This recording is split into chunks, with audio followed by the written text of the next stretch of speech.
Welcome to the New Horizons small group for this, the third Sunday of November. This quarter we are using the Explore the Bible curriculum and we're looking at the books of Numbers and Deuteronomy. We are in session number 11 titled Covenant Relationship, and we're looking at Exodus 28.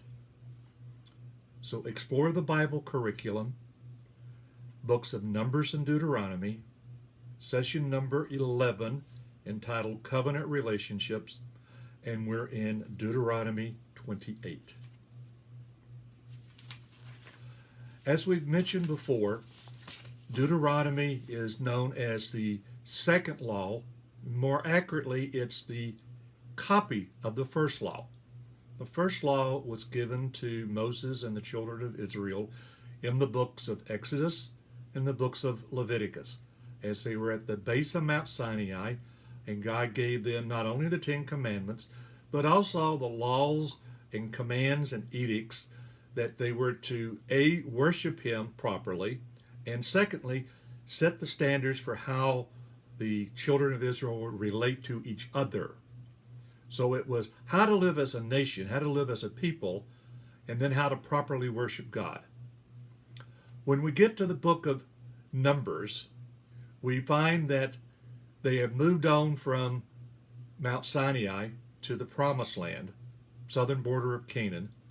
And when they get to the southern border of Canaan, they commit the biggest rebellion yet. They refuse to enter the Promised Land. 10 of the 12 spies come back with glowing reports of the land, but basically say we can't take it because the people are just too strong. Because of that, God said that that generation, the one that was over 20 when they left Egypt, would not enter the Promised Land. They would wander in the wilderness for 40 years until that generation died out. So at the end of Numbers, that generation has died out. They're back at the place where they began, the plains of Moab. 40 years earlier they were here. 40 years have passed, they're back. And because Moses is trying to get the new generation ready to enter the Promised Land, new Promised Land, he's going over everything that has happened in the past. So the book of Deuteronomy is a retelling of the events of history, and it's a retelling of the laws, commands, and edicts that God has given to how to properly live together as a nation, and also how to properly worship God. Now, the book of Deuteronomy is kind of arranged in three speeches, three addresses that Moses gives to the people. And in those addresses, he reiterates, he reviews the history of the Israelites. Talks about how they have come from Egypt to this point. And throughout the book, up until this point, we're in chapter 28, so this will be through chapter 27, he has reiterated over and over and over again that it is imperative that they have complete and undivided loyalty and devotion to Yahweh God, to the covenant God of Israel, the one who has promised to be their God and has promised to bless them if they will obey his commands. He's also spent time talking about how important it is for the generation present to pass on these commands, laws, edicts to the next generation, and the next generation, and the next generation.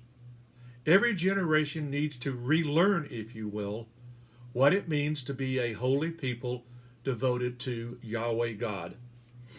And then the third theme that we find in his three addresses is the idea that God is holy, and because God is holy, we need to worship him in holiness. So he's done this now for 27 chapters. Now we're going to get to chapter 28. We're going to kind of get to the wrap-up. Moses is going to now go through and say, okay, all you listeners, all you people who have been listening to me for 27 chapters, now we're going to find out the blessings and the cursings that arise if you do or do not follow all the commands, edicts, laws that I have been talking to you about for 27 chapters. So, we always start with kind of a question of the day. So here's a question of the day for you. How many of you can remember the first time you sent your first child off to kindergarten? Or first grade if you didn't have kindergarten. Well, I can remember sending our first kids off to kindergarten.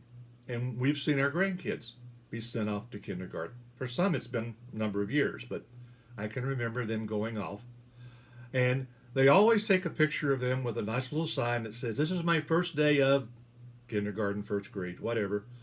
And when I grow up, I want to be."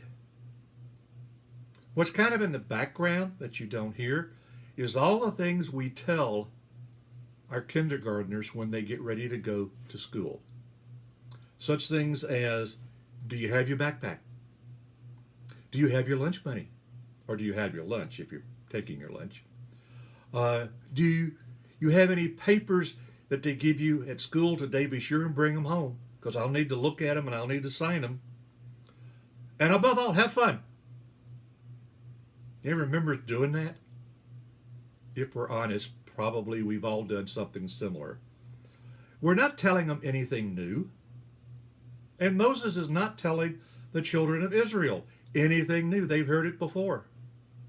And probably our kindergartners have heard it before. But we're saying it again because it's important that they know the consequences if they don't follow what we have been telling them. So we are now beginning to look at verse 27. Chapter 27. In chapter 27, Moses has again reiterated the idea that you need to follow God's rules. What we're going to be looking at today is a section of his third address where he begins to talk about the consequences if you do not follow, and the blessings if you do follow.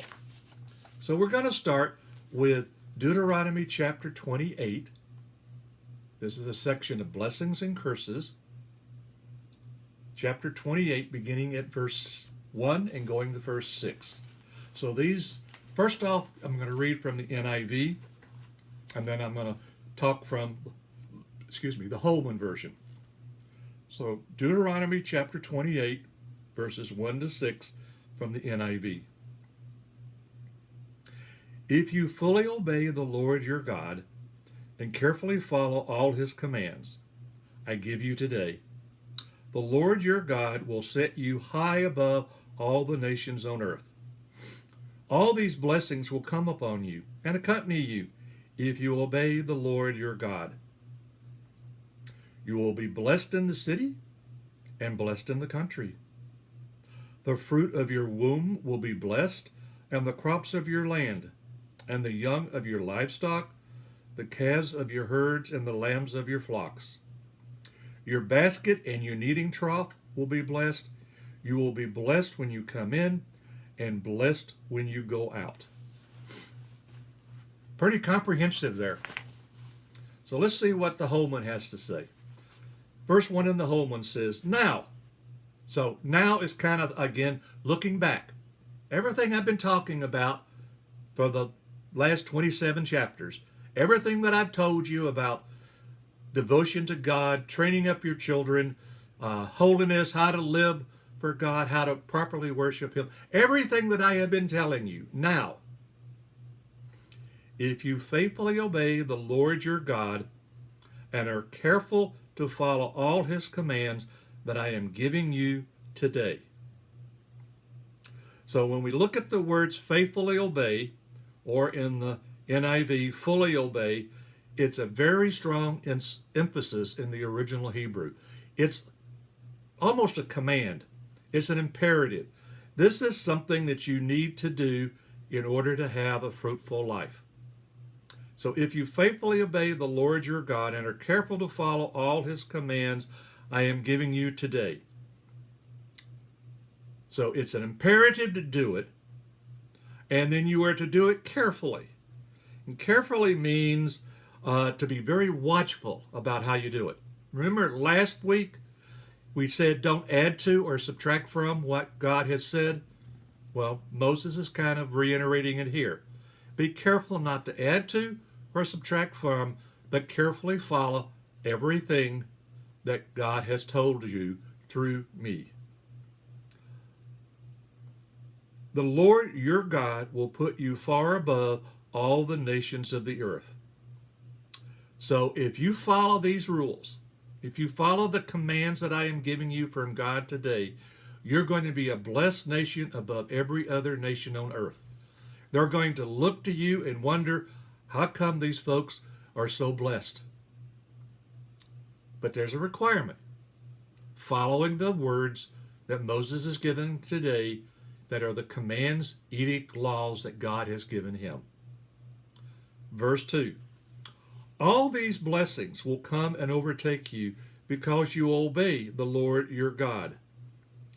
So the blessings he's about to pronounce upon them, they will follow them, accompany them wherever they go. These blessings will go with them. If they're not in the promised land, if they travel somewhere else, these blessings are going to go with them. But particularly while they're in the promised land, you're going to experience the best that God has to offer if you follow these regulations, rules, commands, edicts. So let's listen to what the promises are. These are the blessings you're going to get if you have listened to Moses and you follow him in the future.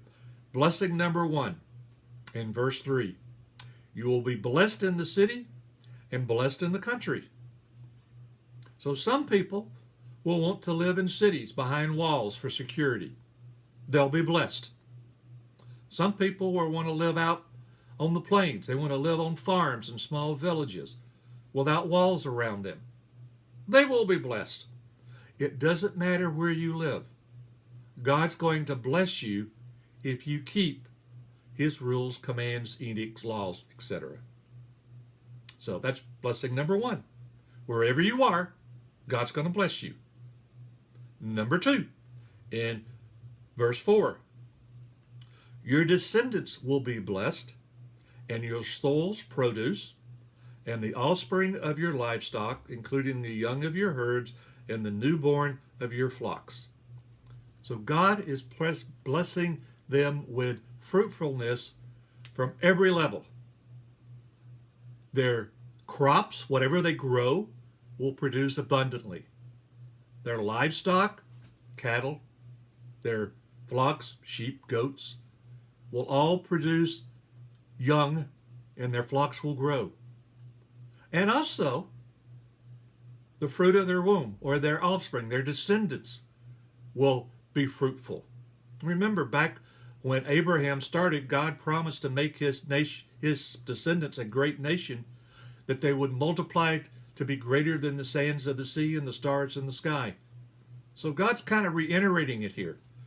If you follow the laws, edicts, commands that I've given you, then not only will your flocks and your livestock increase, but also your population will increase. You will continue to grow and become a mighty nation.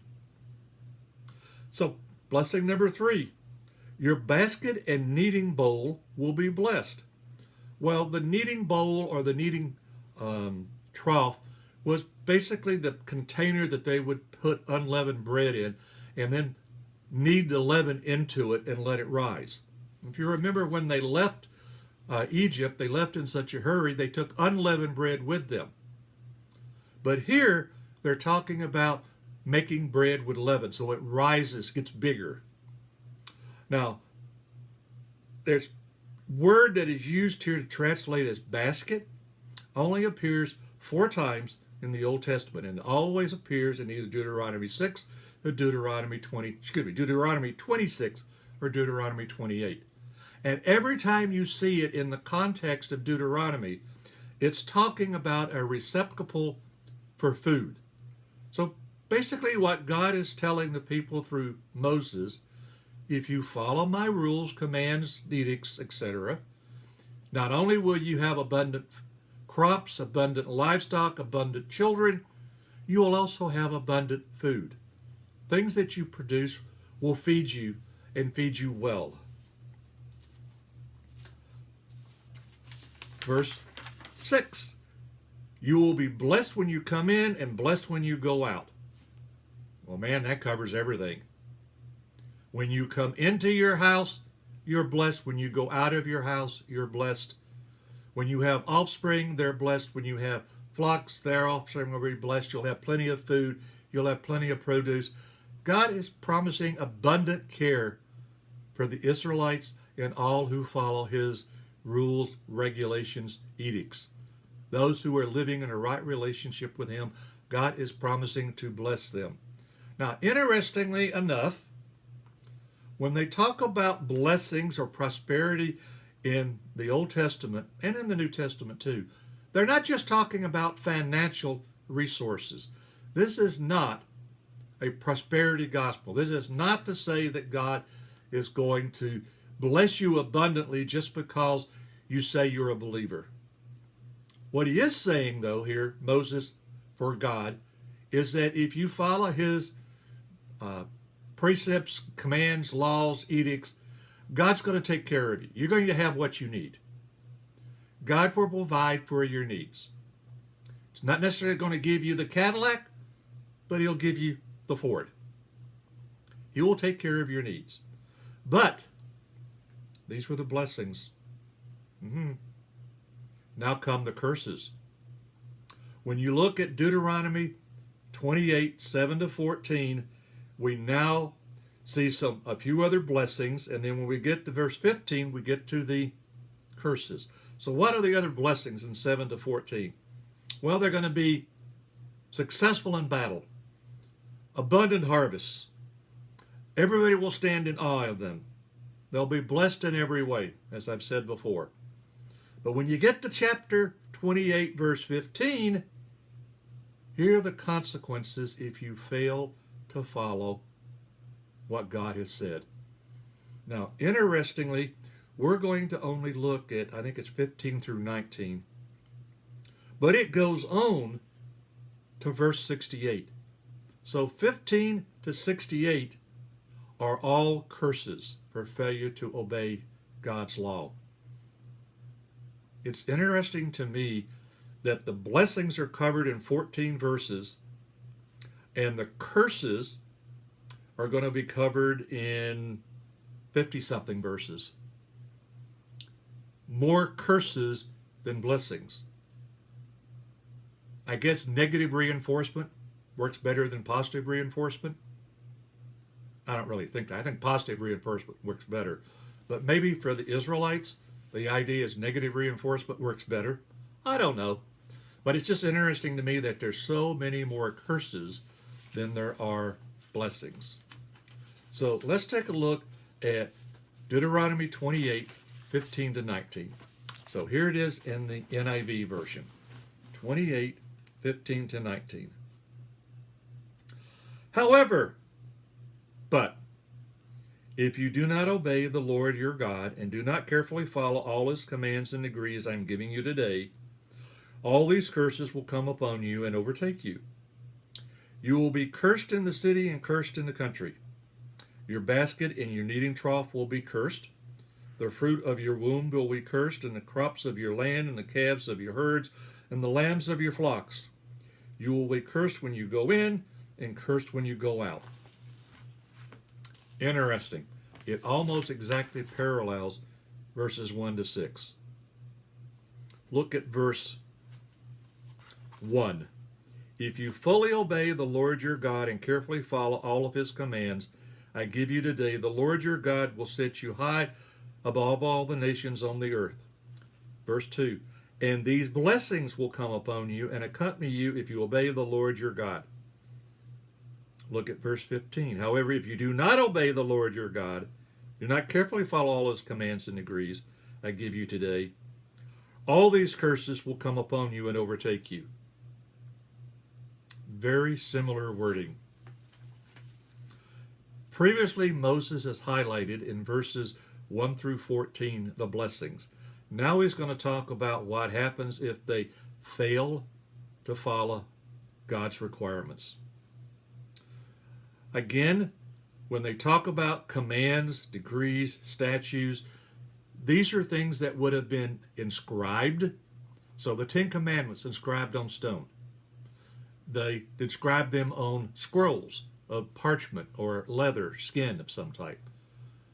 But they also were told to put them on their heart, to inscribe them on their heart, so they would know what the laws, commands, edicts of God were. So again, know what the requirements are, and if you follow them, here are the blessings. If you don't follow them, here are the opposite of the blessings. So in verse 2, it says, you will be blessed in the city and blessed in the country. Look in verse 16. You will be cursed in the city and cursed in the country. Living inside the city with its walls for security are not going to provide security. You're still going to be cursed. We know in the future when they rebel against God, we know that the walls of Jerusalem and the walls of other cities are torn down and the people are taken into captivity by the Babylonians and the Assyrians. So we know that being in the city doesn't help. Likewise, being in the country, in the villages, doesn't help. They're no better off. You either follow and are blessed, or you do not follow and you are cursed. You have the choice. Look at verse 5. It says, your basket and your kneading trough will be blessed. Look at verse 17. Your basket and kneading trough will be cursed. So again, if you follow, then you will be blessed with abundant food. You fail to follow, and we can talk about a slim harvest. We can talk about a shortage of food, shortage of other abundance that God has promised. Without rain, there's no crop. Without no crop, then there's no bread. So, exact opposite of what was promised as a blessing. Look at verse 4. The fruit of your womb will be blessed, and the crops of your land, and the young of your livestock, the calves of your herds, and the lambs of your flock. Look at verse 18. Here's the reverse. Your descendants will be cursed, and your soil's produce, the young of your herds, and the newborn of your flocks. So just like God promised through Moses abundance at every level, now he's saying curse at every level. Children will go hungry. Your flocks will not produce offspring. They will decrease. Your population will decrease. If there's no crops, therefore there's no food not only for the people, but there's no food for the livestock. So the number of livestock are going. In other words, you get the picture. Everything's going to be bad if you don't follow the requirements that God has set forth. Look at verse 6. You will be blessed when you come in and blessed when you go out. Verse 19. You will be cursed when you come in and cursed when you go out. Again, it summarizes the entire existence of Israel. Everything that they do will come to none. Nothing good will come of it. And then he goes on from 20 to 68, verses 20 to 68, and continues to describe the curses and the extent to which the people will fall if they fail to follow Yahweh God, if they fail to live up to their end of the covenant. Here's what's going to happen to you. And we know from our studies in the Kings and the Chronicles that all these things in fact happened to them. They failed to follow God's law. They worshiped idols.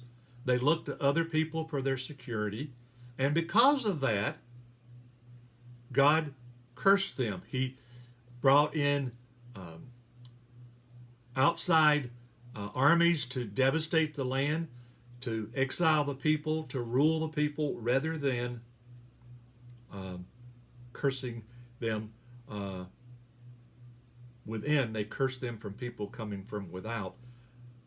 They did not get the blessings because they failed to keep their end of the covenant. They failed to follow God's laws. And again, I find it interesting that there's many more verses devoted to cursings than there are to blessings. Again, maybe negative reinforcement worked better with the Israelites. I don't know. I do know, I think positive reinforcement works better for children, and I think it works better for us. The positive reinforcement is, think about what God has done for you in the past. He's promised to do the same in the present and the future. Therefore, be smart. Attempt to follow God's laws.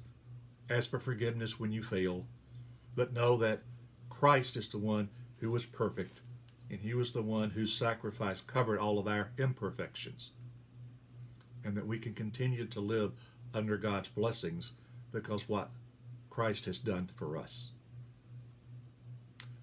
So let's close for today, and next week we'll hit our next session on Deuteronomy.